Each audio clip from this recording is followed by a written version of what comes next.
Okay, this is healing your chakras. And last time was healing the root chakra through forgiveness. This time it's healing the second chakra, the sacral chakra, through creativity. Create is one of the reasons that we came here, not just to be observers, though there are a lot of people that do that too, but to create. And it doesn't really matter whether you create another human being or you create something else. And I know from all the life experience that I've had is some people's mission is just to bring forth the best cherry pie or the best brownies and nothing more than that. And, so that really nothing is demanded of them, but they're fulfilling their soul contract, even, you know, being what I would consider an observer rather than, a participant. So, but anyway, the chakras, I'm just going to review very quickly. The chakras, if you're right-handed, they will spin clockwise. If you're left-handed, they will spin counterclockwise. And in checking the chakra, I've done something new now. I have held the pendulum before each class or each healing that I do, and I just ask my pendulum, do I need my chakras cleared? And if the pendulum starts going around, it doesn't even have to answer me yes or no. I know that it started to clear because that's what it does when it's clearing. And then I will just hold it up. And as long as it's continuing to go to circle, then it's clearing. So always kind of keep your pendulum handy. And if you don't have one, um, I know that we've done uh, a a talk on pendulums, and so you could look it up in the repertoire, and just take that. The the closer the spin, the closer it is to coming, you know, uh, to unifying your chakra. The further out it goes, that means that, oh my God, you need a lot of clearing. So anyway, just let it go. Now, the chakras exist. They're 7 tubules of light. And the 7 tubules are close together. They're funnel shaped. They're like mini tornadoes. But they can do funny things. They are supposed to be close to the chest, funnel out to about 18 inches, and then, uh, just spin in a clockwise manner if you're right-handed, counterclockwise if you're left-handed. So if in the process of doing all the healings that I've done, I have had an internal image in my mind's eye of distortions of what chakras looked like. Um, they sometimes, when they weren't functioning properly, they would flatline and they just hung limp. You know, they just didn't really, it's almost like they didn't exist. They had been drawn in by the person who might have been afraid to experience life or to experience what they were experiencing in the moment. Uh, it's really incredible how you can distort your chakras. you can draw them straight into your chest, all 18 inches of them, and they're like a flat disc. If they are drawn inward, they can also be limp. They can be like spaghetti instead of being vibrant and pointing out from the chakra. The root chakra, if you recall, exited in 5 places. It exited from your hips, left and right, from the front of you, from the back of you, and then below you. From here on, the sacral through the third eye is going to exit to the front, to the back. So the front of you is your conscious mind, the back of you is your subconscious mind. If the chakra also, interestingly enough, can be distended, you can pull it out, because if you want something, if you want to experiment, the best example I can give you of this is when I was at a class, and when I looked, I was just standing in the front of the room, and it was a pretty big auditorium. It was inside, actually, a church. The class was being held at the Unity Church. And as I stood there, all of a sudden I felt like someone was licking my face. And I thought, oh my God, is this weird? And as I stood and I turned to the back to see, because I felt that it was coming from the back. When I turned to the back, I saw a known philanderer standing there. And what he had done is he had taken one of his chakra pieces and had sent it out to see who in the auditorium would be receptive to his advances. And I was one of those that he sent that to. So you can actually have a distorted chakra that is testing you. This is commonly done when two people meet each other and hope for romance from each other. They might take their chakras and almost like wrap them around each other. You might do the same thing when you hug your child. You might take your chakra and just envelop them. That's why a hug feels so good, because it's not invasive. It doesn't have any sexual overtones, but yet it gives them the warmth and the comfort that they need. So anyway, that's the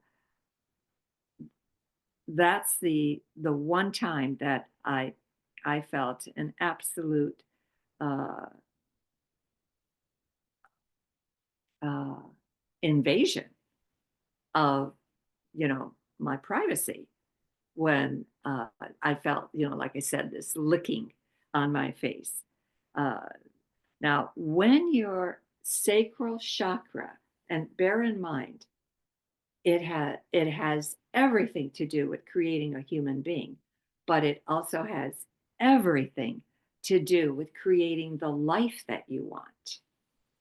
So when it's vibrant, when it's ready to tackle your goals, um, your life's dream, you will be able, by utilizing the energy from the second chakra, you will be able to see patterns that you hadn't seen before.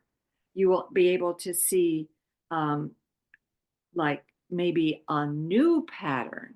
Maybe this is where your bright ideas come in, your great ideas come forward, because there may have been something inside of you that just felt like, okay, I want to do this. I don't know how to do this, but this is something that keeps pinging on me that I want to do. And so we now find that when you do have a vibrant second chakra, you will be able to uh, forge ahead with these new ideas. And, or sometimes it's just a matter, if you've been raised in any kind of abusive environment, I don't care if it's physical, mental, spiritual, emotional, sexual, if you've been raised in any kind of abusive environment, you have to get rid of that abuse from your second chakra, because that's where it has impacted you.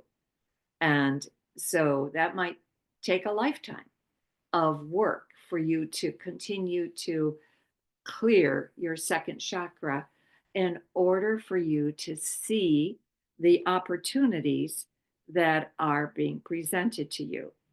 Um, if you have a dream that just won't quit, let's say, I'll give you an example of something that happened to me when I was a senior in high school. Uh, I was part of the Kiwanis Club, and they took us to Chicago. And I was from Grand Rapids, Michigan. And I was from a family that never went anywhere. My parents didn't own a car. So we never had the opportunity to do any type of fun things. But in the process of going from Grand Rapids to Chicago, which was a couple hundred miles, we would go through sometimes, subdivisions that I would see in the distance. And and several times, the subdivisions were identical rows of houses. That was the time when Levitt was building his communities. And every single house was a cookie stamp of the other. And I looked over and I said, I will never live in a ticky tacky house. That's the way I interpreted these homes. I've lived in a townhouse, I've lived in a bi-level, I lived in a colonial, but I never lived in one of these, stamped out homes that was absolutely identical. But then there was something else. I had another thought, and it said, I want the whole world to know my name. And I thought, oh my God, where did that come from? And I realized that that's a thought that was given to me. So I have to deal with that. And I have to do whatever it takes to bring that thought to fruition without extending ego into it. Because if you want the whole world to know your name, sure, there's several ways you can do it. Become a celebrity. You can, if you star in movies and TV, become a politician. Just do something that carries this kind of, you could become a journalist, that carries the ability to transfer your name. But in my case, that never really felt right for me. But I just felt that somehow that dream of wanting the whole world to know my name just came in and stayed with me. So then at some point in my life, I realized that's part of my soul contract and that I must complete it. And I have to figure out where it came from and really what does it mean.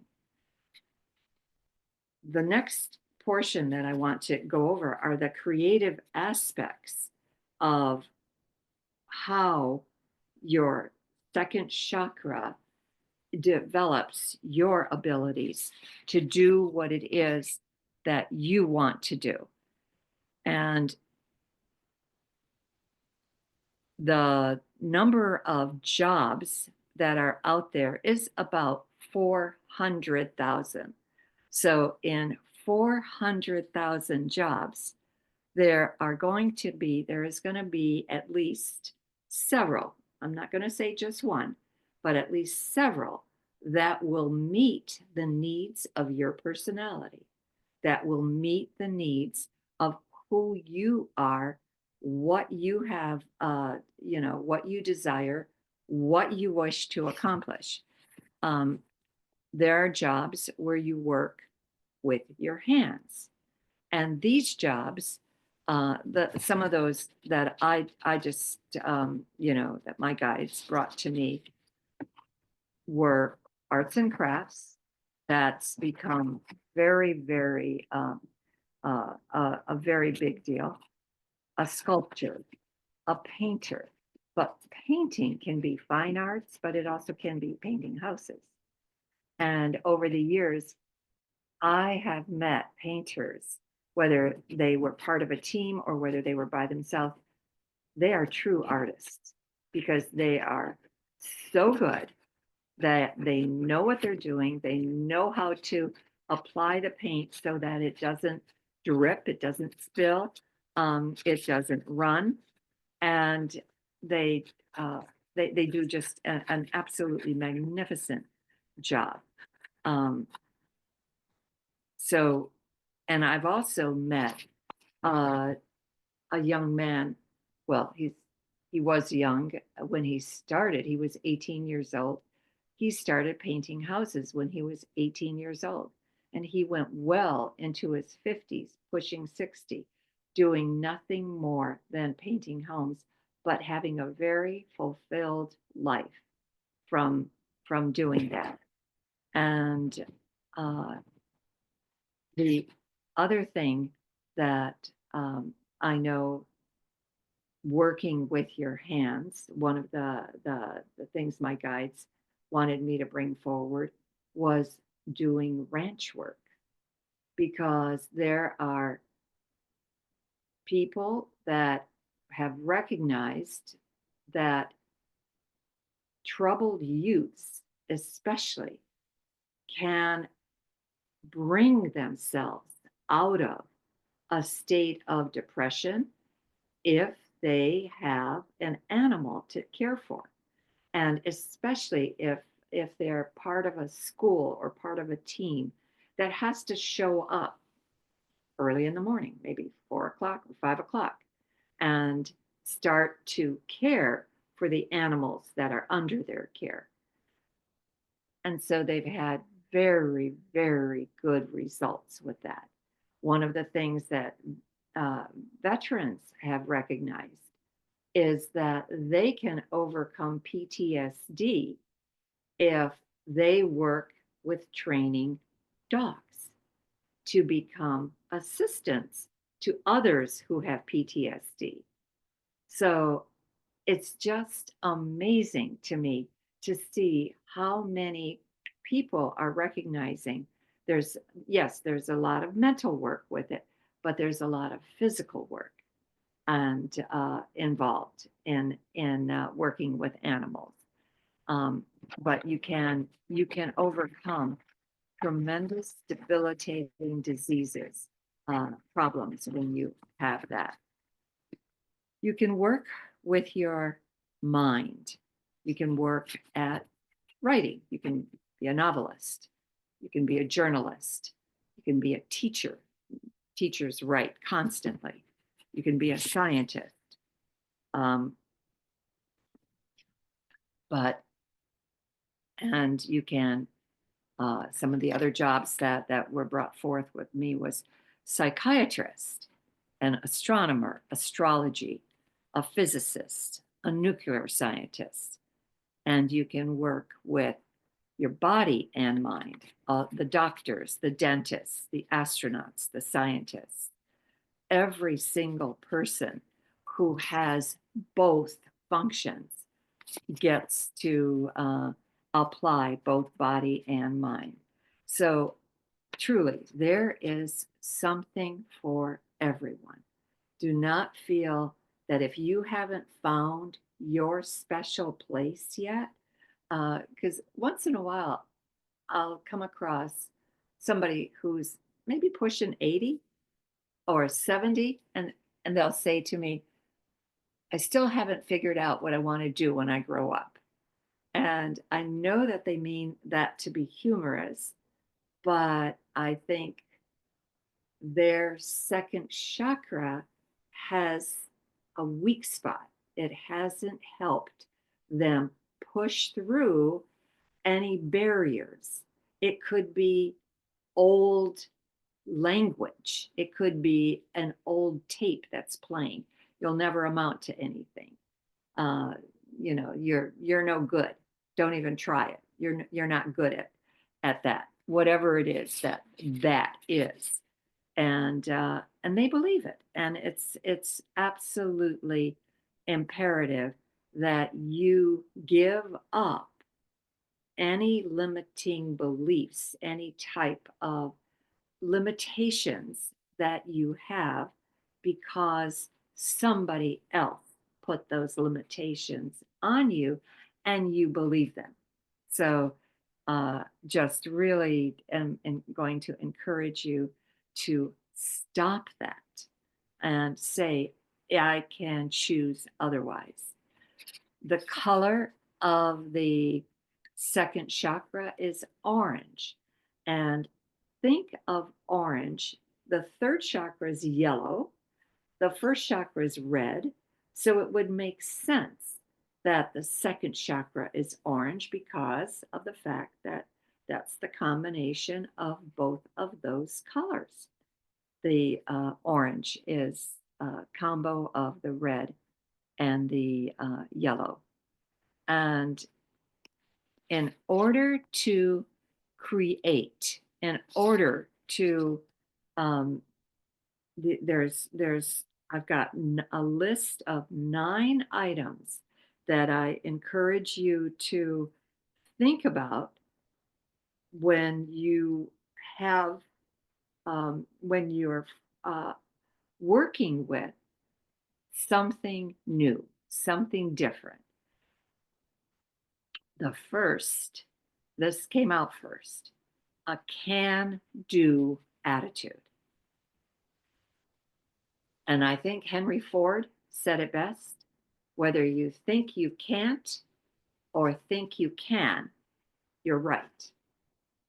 It's your attitude that's going to make the difference between you being able to think, yes, I can get through this, or no, I can't. I can't even think of it. The so attitude is everything. Attitude comes from within. That is something you control. And if you find you have a negative attitude towards something, then examine it and say, okay, what are what is holding me back? What are the blocks? What am I hearing? What am I believing that I don't no longer want to believe? The second thing that is so critical for creating what it is that you want, perseverance. You have to be able to stick to it.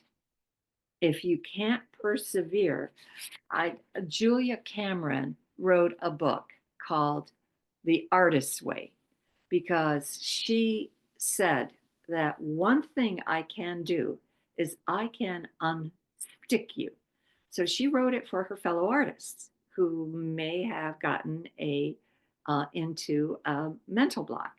And but I found that it was extremely valuable for anybody who wants to bring something to fruition, but really absolutely doesn't feel they can. And one of her comments in the book, because she has 40, I know I completed, I can't remember the number of exercises. I think she has 40, but it might be more because I know I filled a whole yellow pad of of uh, of pages of answers to questions when I did that one. But one of her statements that stuck with me was, she said there are more people willing to write their acceptance speech for the Academy Award than there are who are willing to get up at and be to 8 o'clock acting class or drumming class or whatever class it is that meets at 8 o'clock. And I thought about that and I thought, you're right. You're always willing to write your acceptance speech, but the steps that you need to take to get to that, are you willing to take those? Not always. That's part of perseverance. The second thing, the third thing, resilience, where you do not allow your failures to hold you back. You do not allow anything that to stop you that might stop everybody else. And my friend Willie Jolly, that I met at the National Speakers Association, the 3 years that I was partaking in them with that, he said that a setback is a set up for a comeback. And I love that. A setback is a set up for a comeback. And so he did not accept failure as a full stop. Number 4 is education. Sometimes you have to go and get some type of formal training to meet the goals that you want to get. I know I was doing a psychic fair maybe 10 years ago, maybe 15 years ago.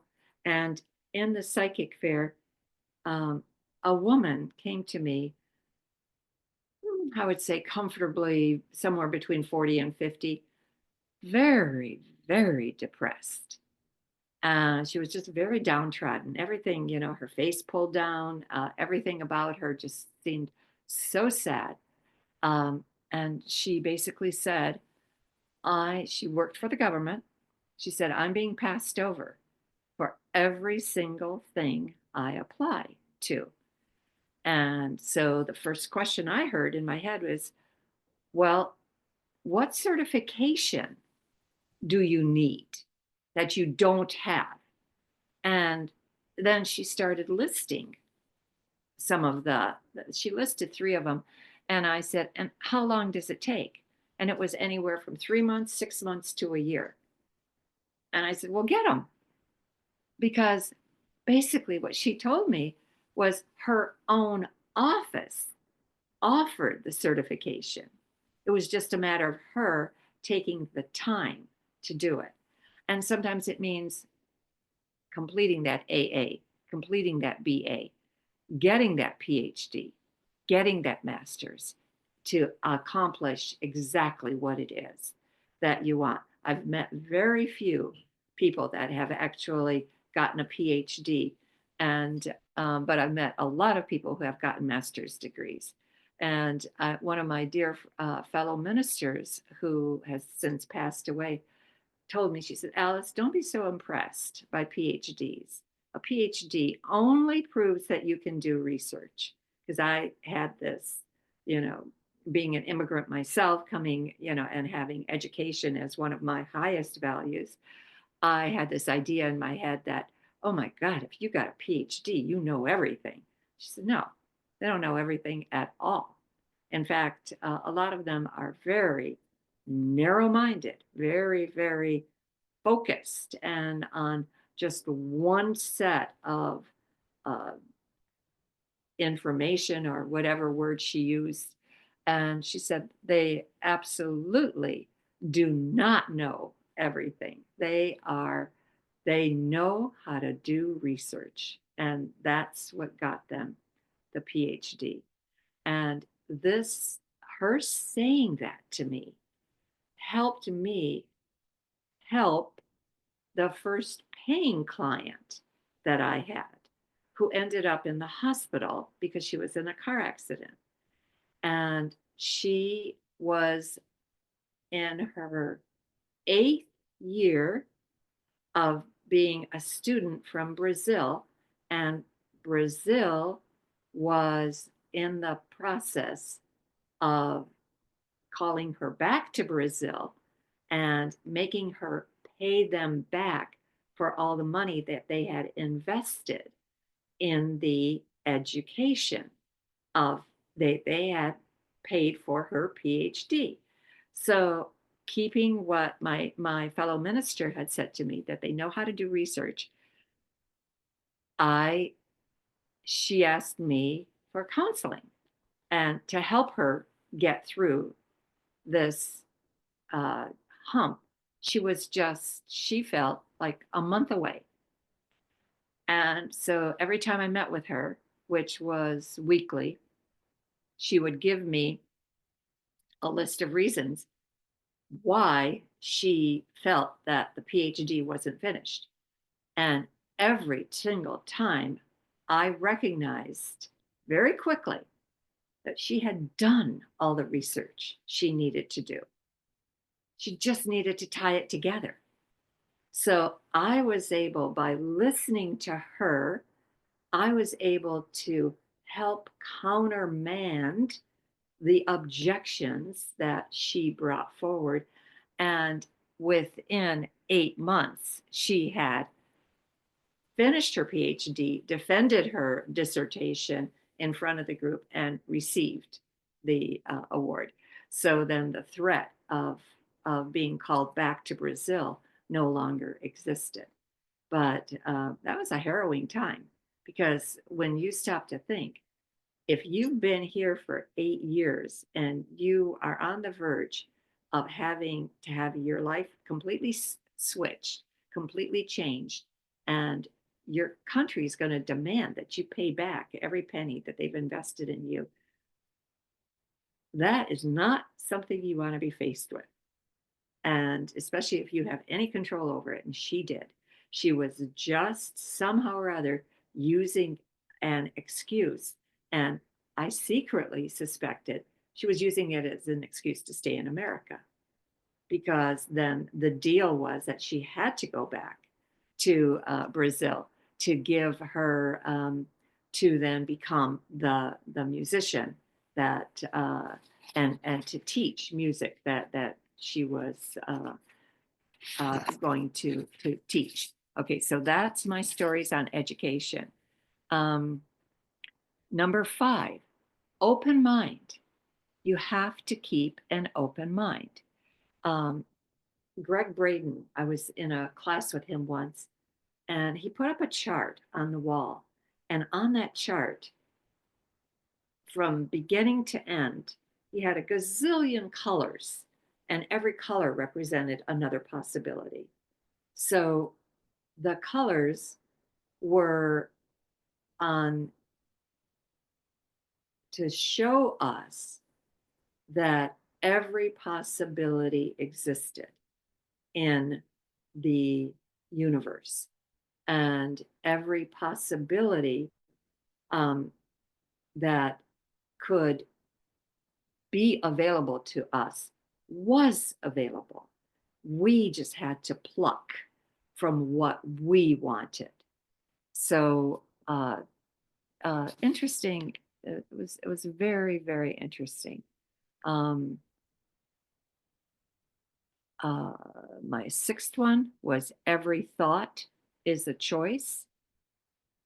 And the example I have with that is that when I was in class once with my teacher, Wanda Lassiter Lundy, she had us as her students. She wanted us to get ready to assist the etheric surgeons. And I had been in the presence of etheric surgeons. In my mind's eye, I saw them walk through the door. I would see them surround the patient. And I would, and at times, if they didn't want me to see anymore, they would actually take a a curtain and close it so that you could stand outside the curtain, you could hold the space, but that was it. That's all we were allowed to do. So uh, when our teacher asked us to participate as etheric surgeons, the first words out of my mouth was, I don't think I can do it. I've never tried that before. And one of the gentlemen that was in the class that I had known for about 10 years, um, and I liked and respected, he said, Alice, I felt the same way last week. We did the same exercise last week, and I felt exactly the same way. And I was encouraged to do it, so I encourage you to do it. And sure enough, I thought that just, flicked a switch in my mind. And so I thought, all right, if he can do it, I can do it. So it was like, uh, and so I saw myself, donning gloves and standing next to the etheric surgeons and doing whatever it is that they were doing because they were guiding me. And uh, the same thing happened to my daughter, age 8. She had never learned to ride a bike. Her brother, age 5, got on a bike and rode it. That afternoon, she got on the bike and rode it. So her attitude obviously changed because she wasn't going to let her 5-year-old brother show her up. And so we have such limitations that we place on ourselves, because of things that have happened to us. So just remember that every thought is a choice. Number 7, every action is a choice. And just change the word thought to action. Same thing applies. Number 8, bring forth only what you want to see happen in your life. If you continue to think about what it is that you don't want, that's what you're going to continue manifesting. And that was a very difficult lesson to learn. I spent one entire day concentrating on every single negative thought that came through my head. And every time a negative thought came in, I would see this giant bank stamp as big as the sky and come down and say, cancel, cancel. So just think only what you want to see, not what is. And especially now, it's so easy to get sucked into negative thinking. It's so easy because there's so much negativity around us. But we're going to have to just take it away. And which leads me to the last one, eliminate negative thinking by becoming aware of it. How many times you think negatively.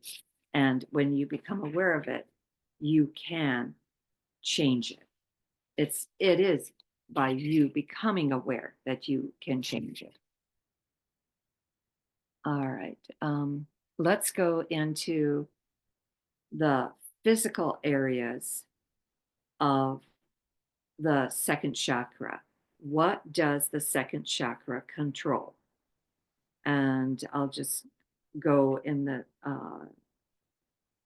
this doesn't have to be in any particular area, but all of them are within the control of the second chakra.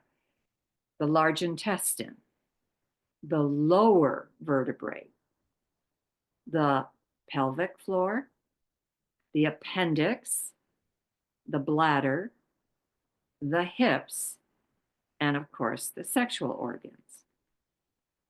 And the mental and emotional issues of the second chakra, the issues that are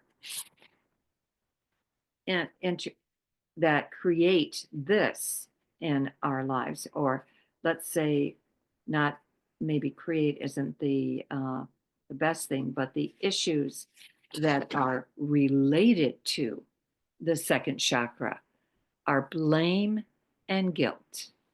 And if you want to understand blame and guilt completely and what useless emotions they are, I recommend a book called Power versus Force by David Hawkins, MD, PhD. He did 10,000 experiments to get a scale of consciousness. And the price of the book is worth that, just getting that scale of consciousness. It goes from 10 to 1,000, 700 to 1,000. Well, 1,000 is where God lives. 700 to 1,000 is where the saints and ascended masters, Jesus, would live there. Everything above 200 is in the positive territory. Everything below 200 has a hint of negativity or a great deal of negativity. Fear is, I think, at about 100. So it's like halfway up. And according to A Course in Miracles, there are only two emotions that exist on this planet: love and fear. If it doesn't come from love, it comes from fear. Everything negative comes from fear. Blame, shame, and guilt. 10, 20, 30 on the scale of consciousness. They are at the bottom. They are the absolute lowest that you can take and delve in, be part of, and yet whole cultures have been built around blame, shame, and guilt. Whole societies have that as a kind of normal way of acting or thinking or being. So you've got to recognize that when blame, shame, and guilt are involved in what you are experiencing, you absolutely have to give them up, because you're in the dregs. Especially shame, it almost feels like somebody has, if I had to describe it, like somebody has pushed your head down into the soil and it's kind of like rubbing your face in dirt. So if you're operating from blame, shame, and guilt, you're taking your cues from the lowest possible type of emotions that are available. The second thing that the sacral chakra governs is money.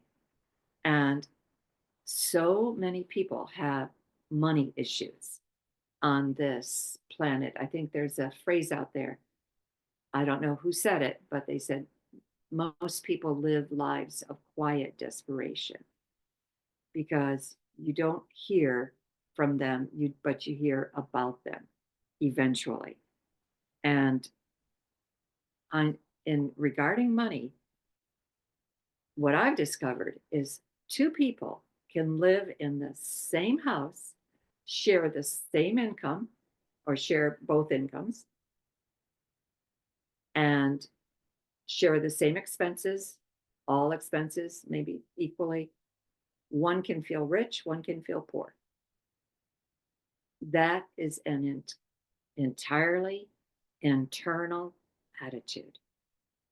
And I've never read the book Rich Man, Poor Man, but I know for the economics, the man who wrote it, it's the #1 bestseller that has been a mandatory reading for economics students or students in finance. and I've never read it, so I can't give you any kind of definitive uh, understanding of it, but I absolutely know that if you carry within you an attitude of I don't have enough, whether it's time, money, leisure activities, whatever it is, I will guarantee you that until you change that attitude, it won't matter how much money you make. It it you're you're not going to get any joy from it. So really take and assess your attitude towards money. Find out where it came from. Usually it comes from your parents. Usually something as basic as that comes from the way your family treated the whole institution uh, of finance. Number three is sex. And this obviously has something to me that is truly personal. And so, but people also abuse sex for number four, power and control. They feel that they want power, and it doesn't matter how much power they achieve, how much they get, it's never enough. They want more. And they do that too by trying to control a situation, and which is really, really uh, sad because most of the time, this is why democracy, defending democracy, being part of a democratic institution is so critical because it gives you the freedom to pursue rather than to be under somebody's control. I know because I came from a communist country, I came from Poland. At the time, it was under communism, communist rule. When my grandmother came here, she did make a comment that I never forgot. She said that people would,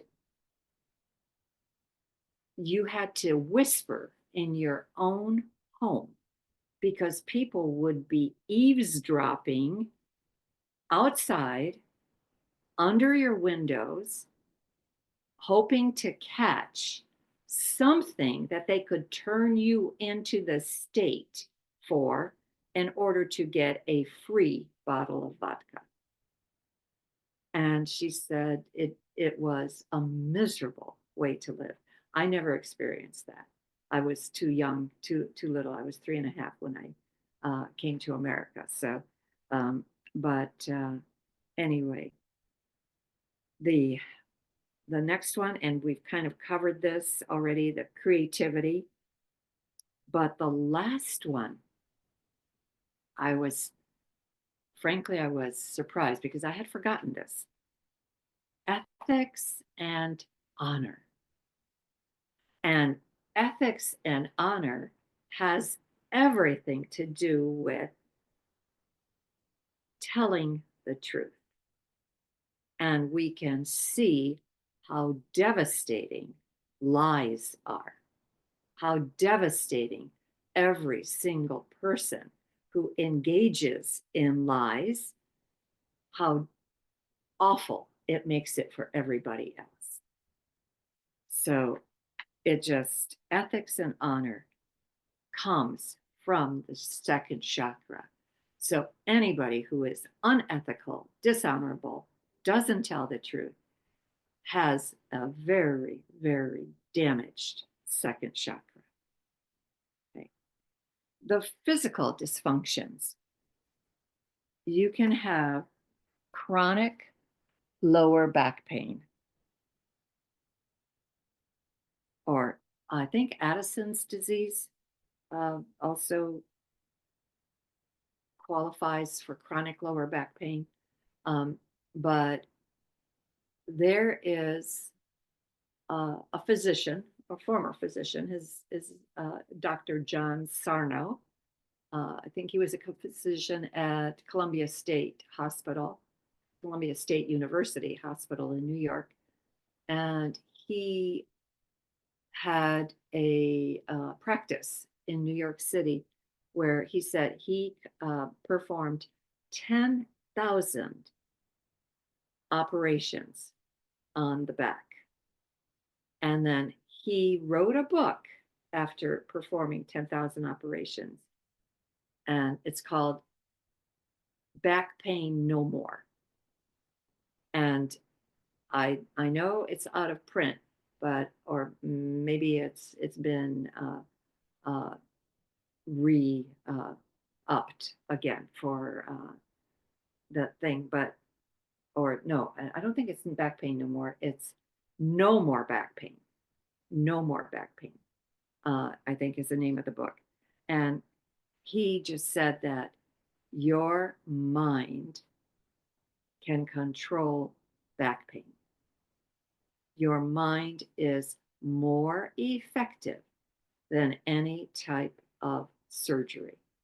And I would say he's certainly qualified to make that kind of a statement.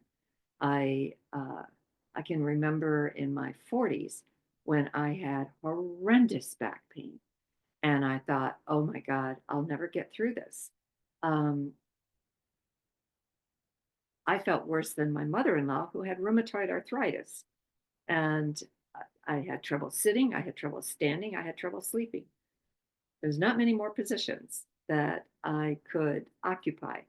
And so I know it was related to my lifestyle, number one, but it also was related to my life's work. I wasn't willing at that time to agree to do God's work.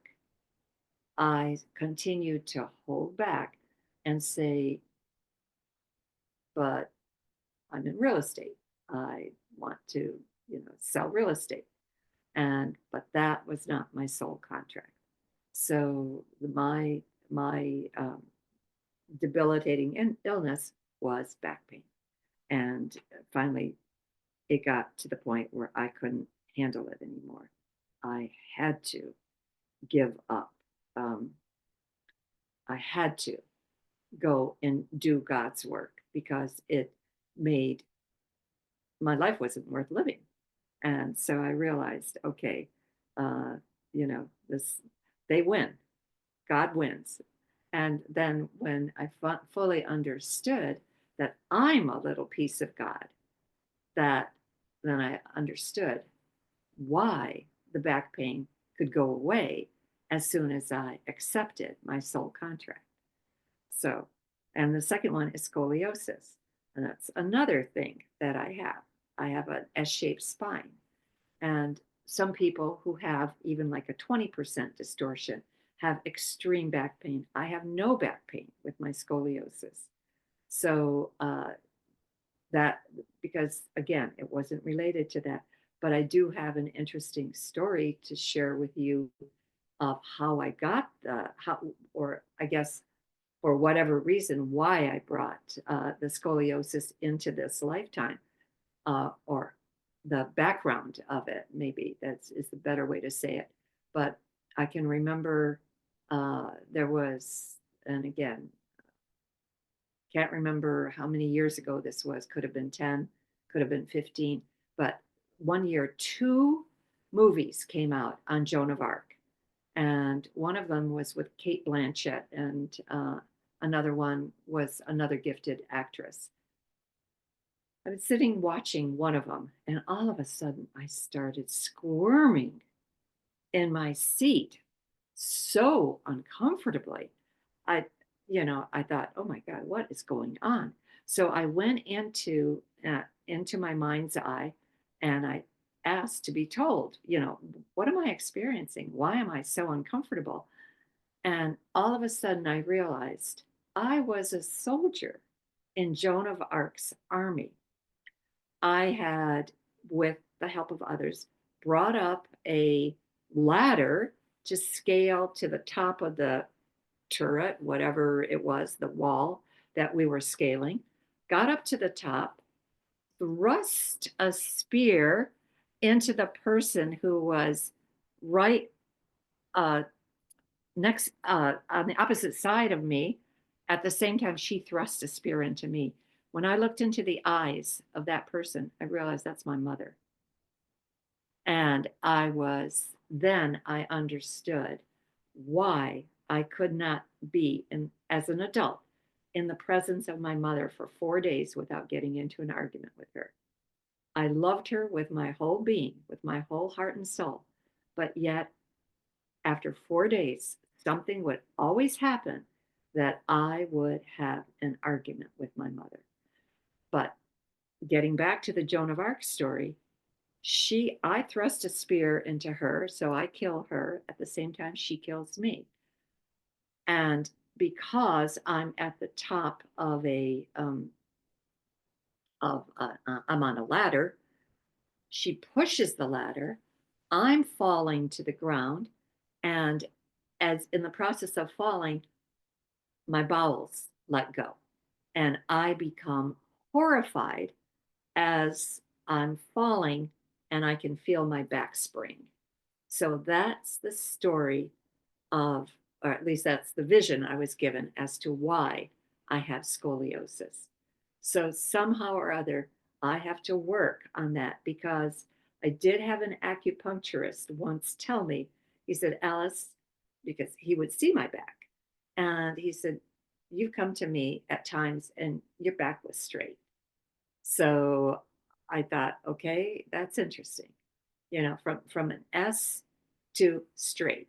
So, um, but that just goes to show you how your thoughts can affect your body and your feeling. Okay, so that's scoliosis. OBGYN problems. OBGYN is, let's say people are having trouble getting pregnant. There is a magnificent movie that we just saw. My husband and I saw it probably a month ago. Um, Stumbled on it, didn't have a clue what we were seeing, but it said joy, and joy was in quotation marks, the birth of IVF. And I thought, sounds kind of interesting. And it was set in England, because the three people, well, basically two, the scientist and a helper, that, no, there was three, because there was a professor that who was a medical doctor, who then the scientist and the helper would do whatever it took to fertilize the egg, and then the medical doctor would implant it in the woman. 12 years of doing this before the first baby came out. Perfect. And now it's amazing. But what it shows you, the reason that I want to promote this film is it shows you the struggle that this scientist and this helper went through, because they were so maligned.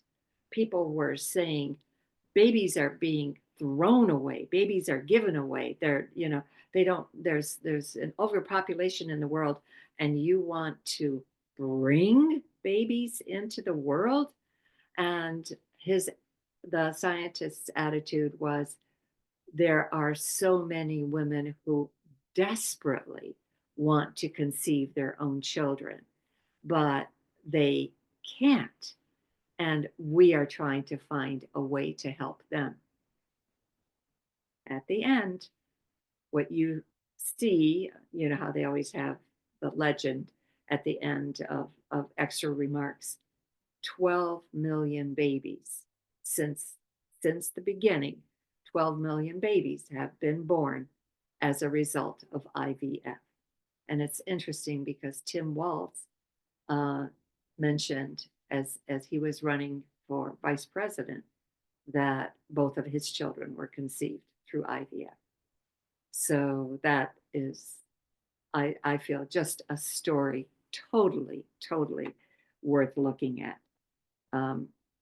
Sexual impotency. Again, finding a way. There's so many reasons why men undergo sexual impotency, but and the flip side of that is sexual aggression. So, and that's to, let's see, and sexual aggression has other forms.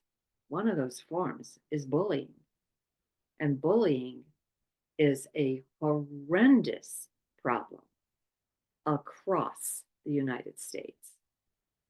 My sister was a principal, and she witnessed the devastating effects of bullying firsthand.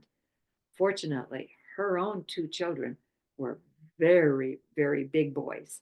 So they were never picked on because they always stood about a foot taller than everybody else in the classroom. But she saw firsthand how damaging the that was for so many people. And we're seeing it play out across the country right now. So, and the last one was urinary problems. Okay, the last thing that I wanted to do, what I have here for the last section, and these are our exercises. And what I can do, instead of taking your time right now, I can just give you the exercises, and then you can do them at your leisure. This is and again, this is all given to me by my guides. What goal has eluded you? Or goals have eluded you? Okay. Okay. Number 2, why? Your excuses. And it said list 10. Okay. And number 3, which excuses are real? I mean, they're very valid excuses. And number 4, which excuses are self-serving, designed to make you feel better about not having done them? Okay. Number 5, how much time do you spend getting ready to get ready to work towards this goal? Okay. Number 6, do you really know completely what is involved in accomplishing what you want to do?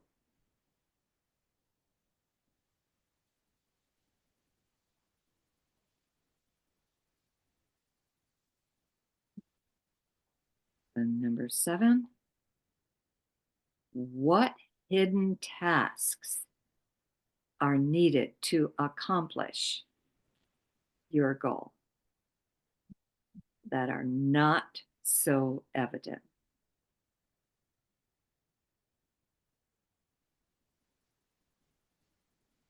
And then the last one, and this is just a statement, because everybody has a story. So you probably have heard, you should write a book about that, when actually marketing is the key. And I think you can just end it with any type of other statement that you want. But that's basically what my guides gave me to present today.